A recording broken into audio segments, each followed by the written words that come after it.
I want to give you a little bit of information from the clinical literature, because I think it's so vital in working with people who've been traumatized. There's a 3-phase model for working with trauma that's pretty effective. The first phase is called safety and stabilization.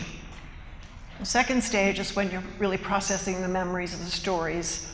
The third stage is strengthening present tense relationships, goals, purpose, and moving more into the outside world in a different relationship with the trauma than before. But the first phase, which is called safety and stabilization, is probably the most critical part.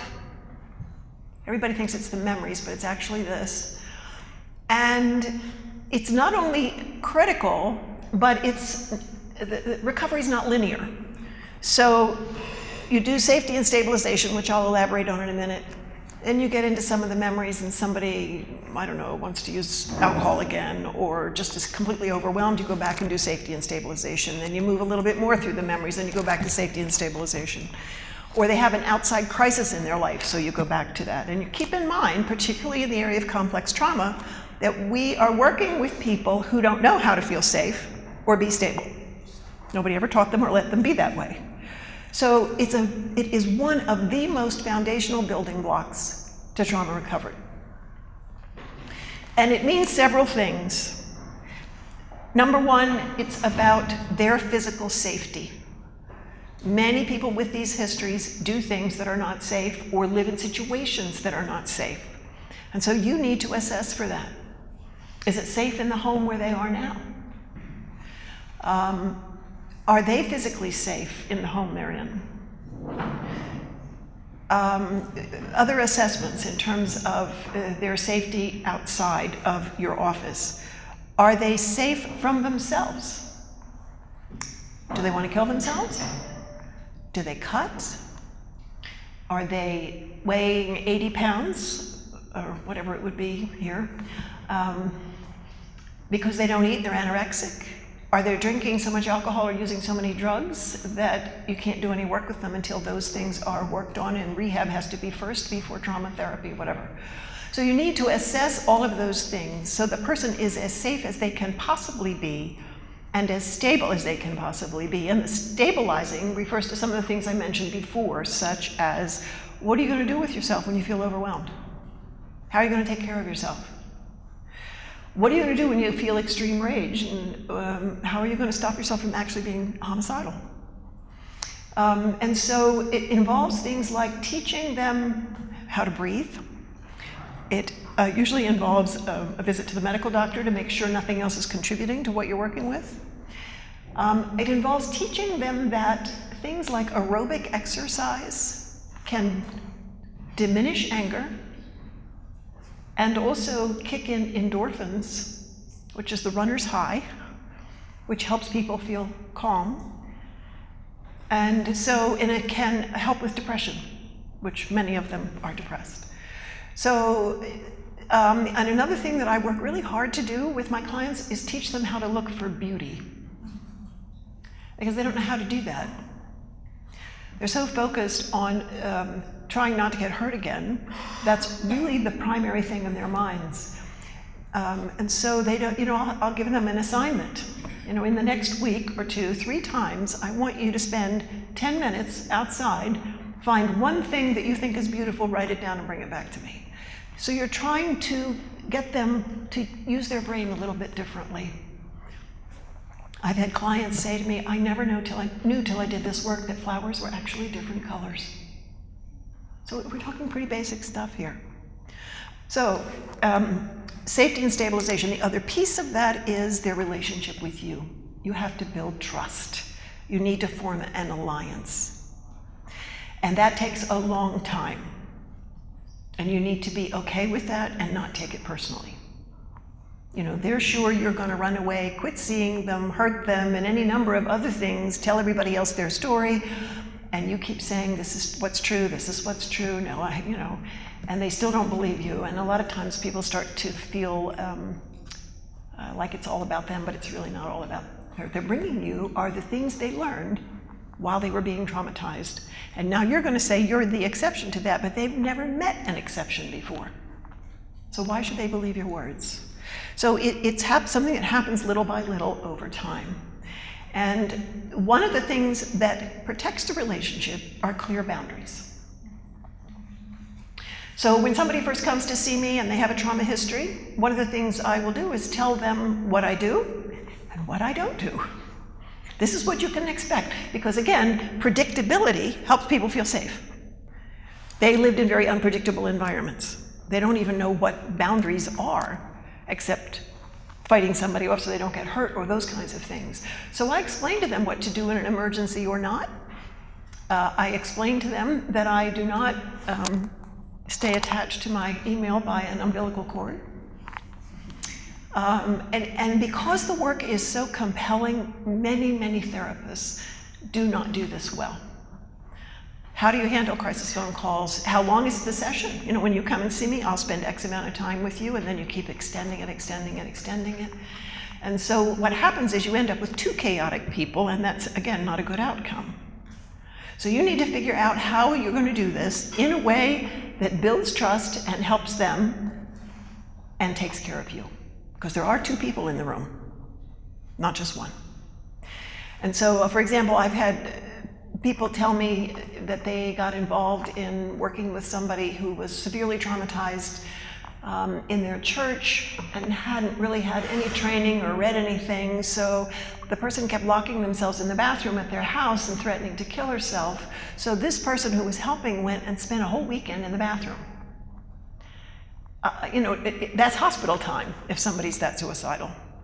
And so people think that if they don't do everything, they're not going to be helping, and that's false. And as I said in the previous session, you are not the person's Xanax. You're not the pill that they pop every time they feel bad. And if you act as if you are, you teach them dependence on you, and you continue what they didn't get during the trauma, and that is skills for caring for themselves. So I just want you to know how central that is. It's not like this little thing we establish verbally and then we do the real work with the memories. You are literally working with and in some ways training this person how to live a healthy life during this stage. And it needs to be revisited because they don't hold on to it very long because they never saw it before. Telling a story of personal trauma is full of risks. Some of you have trauma histories and you know something about those risks. The story can be told in a variety of circumstances. Counseling is not the only place people tell their trauma stories. Sometimes they're seeking prayer in a church. Sometimes it's in a police report. Sometimes it's in front of a court. Sometimes people are doing research on trauma and they knock on somebody's door and they want them to tell their story. It is not uncommon for hearers to encourage the tellers to tell in ways that serve a good end, but hurt the victim. So you can be well-intentioned, you want this person to heal, but you end up pushing them into prayer, and they're not really even sure God exists at that point. And again, you can want to do blessed, wonderful things for them coercively, in which case you are repeating the dynamics of trauma. So it's very important to be aware of that.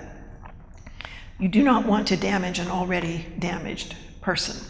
The other piece about this is the victim themselves can run over themselves. So they just want to blurt the story out. Or I have a book on the Threshold of Hope that is written for victims of sexual abuse. And in the beginning of the chapters are all very short. In the beginning, I say basically, do not read this at night and do not read the whole book in one sitting. You're going to re-traumatize yourself. So periodically, somebody will come to see me on a clinical basis, and I always ask about the referral or whatever. And well, I read your book. Oh, and how was that? Well, I disobeyed everything you said, and it made me a mess. So you want them to not do that to themselves just as much as you don't want to do that either, and that needs to be taught. Over here are Erikson's stages of development. And I'm using them just as a tool. But what he does is take different points in a child's life into adulthood, and I left off the one for those of us over 65, which it can impact that stage too, but I ran out of room at the bottom anyway. What he does is take the different stages of childhood and talk about the things that you're going to learn that are good or bad. So for example, for the infant, which is the first 18 months, so this is a baby who's born up until a year and a half. The thing that the baby is learning during that stage is trust versus mistrust. Are these people who take care of me trustworthy? And if not, okay. And what's developing, he says, is hope. Because if, I'm little and I skin my knee because I'm trying to walk and I don't do a very good job, and I try to find somebody to help me with my skinned knee and I get boxed in my ears, what am I going to learn? I'm certainly going to learn that I can't trust people to help me when I hurt. And over time, I won't even hope for it. So you understand what the stages then are about, and each one I have the ages and the things that you're learning or not learning. Now I'm going to read a poem that's from a patient. And this is a poem that is written about her experience, and I want you to think about these things in complex trauma while you listen to it, and then you think about these two questions. This is someone who was abused by her mother. So here's what she wrote. It's actually not even finished, but. You never tucked me in at night or sang a special song. You never kissed my boo-boos or told me I belong. You never sat down on my bed to help me get to sleep, or came and dried my tears when you would see me weep. You never held me close so I could feel your heartbeat next to mine, or ran your hand across my face, memorizing my design. You never took the time to read a bedtime story so I could dream of a far-off place and land where the good was as it seemed. You never cared I couldn't eat the food upon my plate, or that I could hardly swallow from the throat sores that would not abate. You never shielded me from ugly. In fact, you are the one that I struggle with the most and fear I will become. That little girl that you gave life, who never left your side, you took her and you ruined her and did nothing while she died. I remember now, though I would rather forget, how you twisted things and kept me in fear, how you never put me first, and I remember ugly things you said that no one else should ever hear. It's taken all these years to put together what you did, to try and understand the things, but I can assure you, you've nothing to really fear, because I will never tell the words you used and you abused and caused my life to feel like hell. Where do I start? How do I say Happy Mother's Day to the one who used me for herself in such cruel and disgusting ways? Happy Mother's Day to your mother, the monster that you are, the one who never saw me and made my life bizarre.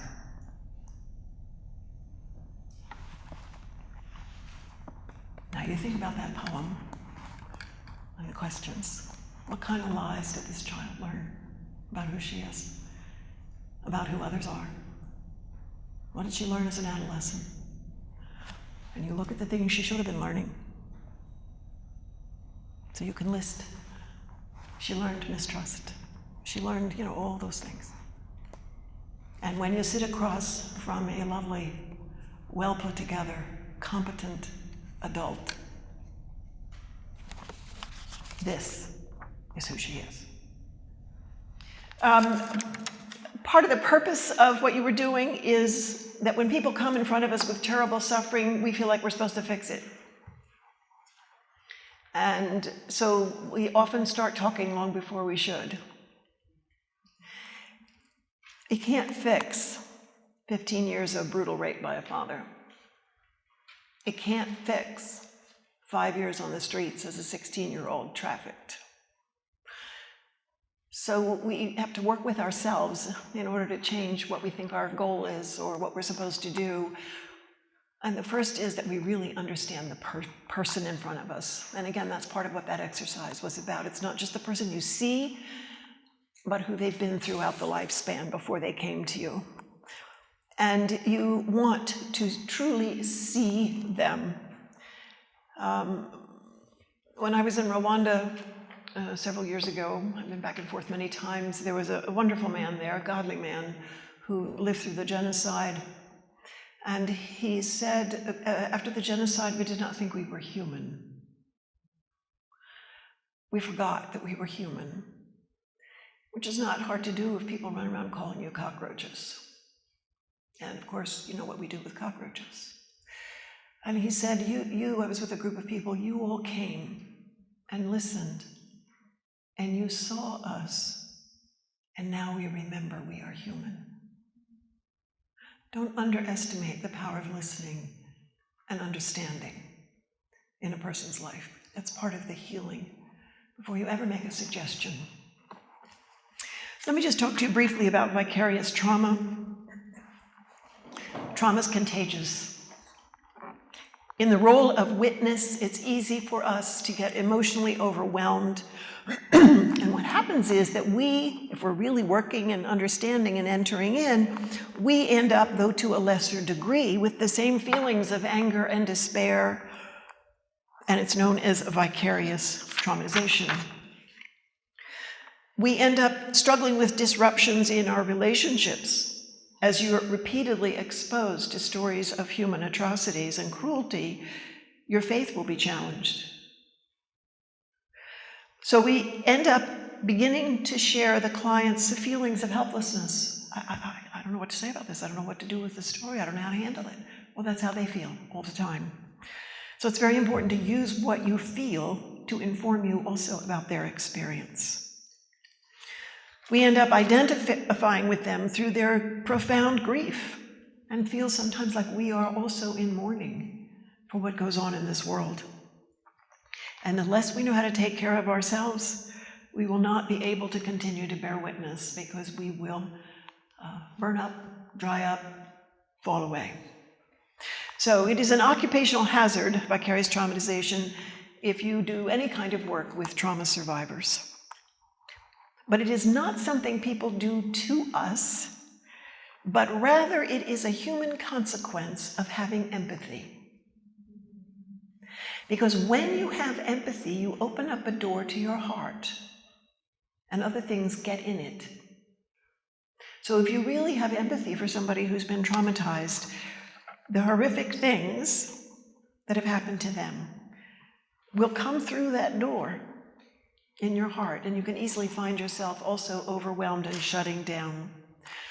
So self-care is pretty important, and there's some irony to that because you're trying in safety and stabilization and all the way through to teach these people how to be safe and stable, which requires self-care. It's very easy for us to drop that in our own lives. It means physical things. Food, exercise, sleep, medical care, schedule, recreation, and all of those things. We are working with people who are in crisis and don't know how to take care of their bodies. And if we don't take care of ours, we're mirroring them. That's backwards. Sometimes in imminent crises right in the moment, those things are unavoidable. But if we continue for the long haul not to care for ourselves physically, emotionally, spiritually, we will not continue, or we will become dangerous to the victims. We all need good supportive relationships because those have a tremendous impact on our own resiliency and mental health. Pain tends to isolate. And after you've heard some stories of horrific trauma, you go places and you think, nobody knows. I've had the experience of standing up in church to sing a hymn and thinking, if they had any idea what's in my head, they wouldn't believe it. That's vicarious trauma. So it's very important that we have people in our lives who know us and care for us and pray for us. I have found it extremely critical to have those who understand trauma as my companions along the way and who we get together and pray for ourselves and for our clients. I think that's a vital supporting column to the work. And I personally have found my faith challenged in some significant ways over these 4 decades. Evil and suffering have a tremendous capacity to swallow up faith and hope. One of the things that I have learned is that evil and suffering also provide an opportunity for me to see exposed the weak places in my faith. And I have been a student of my trauma clients as much as they have been mine, and God has used evil, their stories, to teach me more about himself. Evil and despair can distort our thinking. You know, if you work with enough sexual abuse victims, you think everybody you meet is a perpetrator. If you work with war violence and atrocities and trafficking and things, it carries all of that evil and isolation and chaos into you. So it means you must deliberately seek out for yourself the antidotes of what you work with. You work with ugly, look for beauty, just like you tell a client. You work with chaos, have order in your life. You work for screaming emotions, you need to learn peace and quiet. They're the antidotes to the poison that you sit with, and it is poison.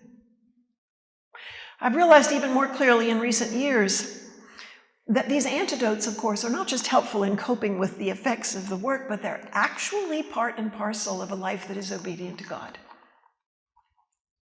Many caregivers, I find, feel guilty about pursuing beauty and peace and order in their lives, knowing of the chaos and torment in the lives of those they serve. It's as if somehow we shouldn't have good in our lives because of the terrible suffering other people have. But the Word of God says he gives us richly all good things to enjoy. To turn from those things is to turn from his hand in your life. And even more, these things that are antidotes are tastes of his character, because who is life? God is. Who is beauty? He is. He's harmony. He's glory. We need to pursue and soak in the things that are of him, not only so we can endure, but so that we bear his fragrance while we endure. So let me just give you a few closing thoughts on vicarious traumatization. And then I'll give you this little homework thing for you to think about overnight. And then somebody will show up and make an announcement, and then we'll be through. You and I are image bearers. And years ago, one of the things that struck me about that is if I can bear an image, that means I'm shapeable. You know, you look in a mirror and see yourself, the mirror doesn't change. Right? You pick up clay and do something, it changes. We are image bearers, so we are therefore capable of bearing an image. We are impacted by what we sit with, and if I habitually sit with trauma, I will bear the image of trauma in my person. I have been profoundly moved and anchored through my own struggles with this work by the fact that as I walk through the trauma of others and live with its impact on my life, I am actually following in the footsteps of our Savior. He became flesh and blood. He entered into our trauma. He literally took our sin and suffering on himself, and he is eternally scarred by it. Oswald Chambers, in speaking of Jesus, refers to the whole world's anguish being forced through the channels of a single heart. So you think about vicarious trauma. It affects our identity. His was eternally altered. He who was God became man. It damages connection. He who was one with the Father cried out, "Why have you forsaken me?" Trauma overwhelms us with strong emotion. My soul is sick unto death. I am deeply distressed and troubled. My soul is overwhelmed with sorrow. Trauma threatens our sense of safety. He was abandoned by the Father and entered hell himself. So whatever the work does to you, it did it to him. He went before us And he's in the room with us. And he's in us. Paul says in Colossians 1:24, I find joy amid my sufferings for you, and I fill up in my person whatever is lacking in Christ's affliction on behalf of his body, the church. So as we sit with the trauma stories of others and feel it reverberate throughout our persons, our minds, our lives, remember that there is nothing that Jesus Christ has called us to do that he has not already done. And in doing what he did, we bring his comfort, his healing to those whose lives are so damaged by evil. Not only has he endured the same things in far greater measure, he has promised to be with us and in us to do the work that is before us. So pursuit of him in all areas of our lives is vital, or we will not bring his image to our clients. We will only end up mirroring them instead. To work with the trauma that's in the world today is to work with lies and darkness and evil. It is frankly hell brought up from below to the earth's surface. And you can't fight the litter of hell in other people's lives unless you walk dependent on the Spirit of God. It is a work that is a great privilege to do. It is work that is difficult to do. The task of serving as a representative of the character of God so that others can grasp who he really is and begin to believe in him is far beyond my capability or yours. But I can promise you that if you'll let it, working with traumatized people will take you to your knees with a heart that is hungry for more of God, so that you might in turn bring his presence in very concrete ways and concrete places where he has not yet been known. The most amazing thing about this work is that he uses such horror to teach me more of himself. How redemptive is that? And in that process, I begin to watch his image shine out of the distorted and damaged human being in front of me.